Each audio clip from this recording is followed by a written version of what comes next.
జల్ జీవన్ పథకం పనుల్లో వేగం పెంచడానికి తక్షణమే పెండింగ్ బిల్లులు చెల్లించాలని ఏపీఆర్డబ్ల్యూఎస్ గుత్తేదారుల సంఘం నూతన అధ్యక్షుడు కె రామలింగరాజు కోరారు. ఈ మేరకు ముఖ్యమంత్రికి లేఖ ద్వారా విజ్ఞప్తి చేసినట్లు వివరించారు. కాకినాడ నగరంలో సంఘ నూతన కార్యవర్గాన్ని ఎన్నుకున్న సందర్భంగా మీడియాతో మాట్లాడారు. ప్రస్తుత ఆర్థిక సంవత్సరం ముగిసేందుకు మరో 40 రోజులే మిగిలి ఉన్నాయన్నారు. జల్ జీవన్ మిషన్ పనులు చేస్తున్న తామంతా ఆర్థికంగా ఇబ్బంది పడుతున్నామని చెప్పారు. కేంద్ర ప్రభుత్వం నుంచి మ్యాచింగ్ గ్రాంట్ రావడంలో జాప్యం జరిగితే రాష్ట్ర ప్రభుత్వం అడ్వాన్స్ చెల్లింపులు చేసి పనుల పురోగతికి సహకరించాలని కోరారు. సమావేశానికి రాష్ట్ర నలుమూలల నుంచి గుత్తేదారులు హాజరయ్యారు.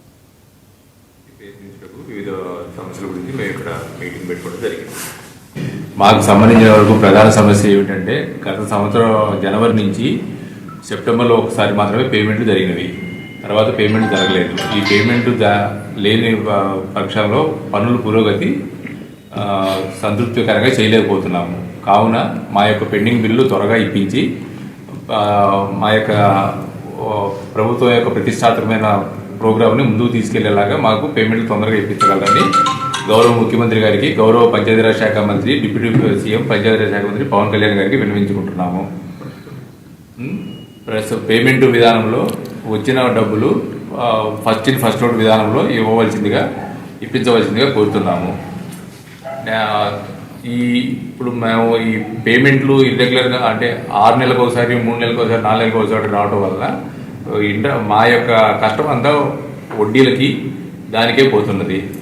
ప్లస్ ఈ 4 నెలలు 5 నెలలు గ్యాప్ రావడం వల్ల బ్యాంక్ యొక్క ఈ ఎన్పీలు బ్యాంకు ఇవన్నీ ల్యాప్స్ అవుతున్నాయి. అట్ ద సేమ్ టైము ఈ ఫైనాన్షియల్ ఇయర్లో ఒకటేసారి పేమెంట్ రావడం వల్ల మా యొక్క టర్నోవర్లు అన్నీ పడిపోయి మా యొక్క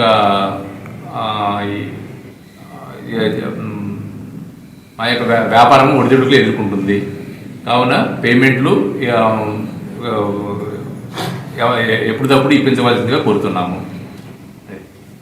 దీనికి సంబంధించి గౌరవ ముఖ్యమంత్రి గారు ఇంటింటికి కుళాయి పథకం అనేది రాష్ట్ర స్థాయి మరియు కేంద్ర స్థాయిలో ప్రతిష్టాత్మకమైన పథకము. ఈ పథకాన్ని మేమందరం మాకు ఆర్డబ్ల్యూఎస్ వర్కులు తప్పించి వేరే వర్కులు మాకు పెద్ద తెలియదు.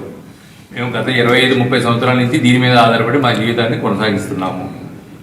ఈ యొక్క ప్రతిష్టాత్మకమైన పథకాన్ని మేము తీసుకుని ఇప్పుడు ఇన్ని రోజులు పేమెంట్ అవనప్పటికీ ఎక్కడా మేము పనులు ఆపకుండా మేము పనులు చేస్తున్నాము. కానీ ఇంకా మేము పనులు ఎదరికి తీసుకెళ్ళలేని పరిస్థితిలో ఉన్నాము. కాబట్టి మాకు ఈ పేమెంట్లన్నీ త్వరగా ఇప్పించగలరు. మాకు సంబంధించిన వరకు ప్రధాన సమస్య ఏమిటంటే గత సంవత్సరం జనవరి నుంచి సెప్టెంబర్లో ఒకసారి మాత్రమే ఆంధ్రప్రదేశ్ రాష్ట్ర ఆర్డబ్ల్యూఎస్ కాంట్రాక్టర్ అసోసియేషన్ సమావేశం ఈరోజు కాకినాడలో జరుపుకోవడం జరిగింది. సభ్యులు వివిధ ప్రదేశాల నుంచి కూడా ఇక్కడికి హాజరవడం జరిగింది. మాకు ఈ contract works RWS works implement చేయడంలో జరుగుతున్న ఇబ్బందుల గురించి చర్చించుకోవడం జరిగింది. అలాగే గవర్నమెంట్ నుంచి రావాల్సిన బకాయి వసూలు కోసం కార్యాచరణ ప్రకటించడం జరిగింది. దాని ఫస్ట్ ఇన్ ఫస్ట్ అవుట్ బేసిస్లో మా అందరికీ పేమెంట్లు అరేంజ్ చేయాలని కాంట్రాక్టర్లు అందరూ ముక్త కంట్రోల్లో కోరుకోవడం జరిగింది. ఆ విషయమై చంద్రబాబు నాయుడు గారికి, పవన్ కళ్యాణ్ గారికి విజ్ఞప్తి చేయాలని నిర్ణయించుకోవడం జరిగింది. ఆంధ్రప్రదేశ్ రాష్ట్ర ఆర్డబ్ల్యూఎస్ కాంట్రాక్టర్ అసోసియేషన్ సమావేశం ఏపీ ఆర్డబ్ల్యూఎస్ కాంట్రాక్టర్స్ అసోసియేషన్ యొక్క రాష్ట్ర స్థాయి కార్యవర్గ సమావేశం ఏర్పాటు చేసుకున్నాము. ఈ కార్యవర్గ సమావేశం నందు మేము మా పేమెంట్ గురించి, వివిధ రకాల సమస్యల గురించి చర్చించుకోవడం జరిగింది. దీనికి సంబంధించి ఏ సమస్యలు ఉన్నా ఏమున్నా ఒక నిర్ణయించుకుని రాష్ట్ర స్థాయిలో మాకున్న సమస్యలు పరిష్కరించుకోవడానికి సమావేశం ఏర్పాటు చేసుకున్నాము.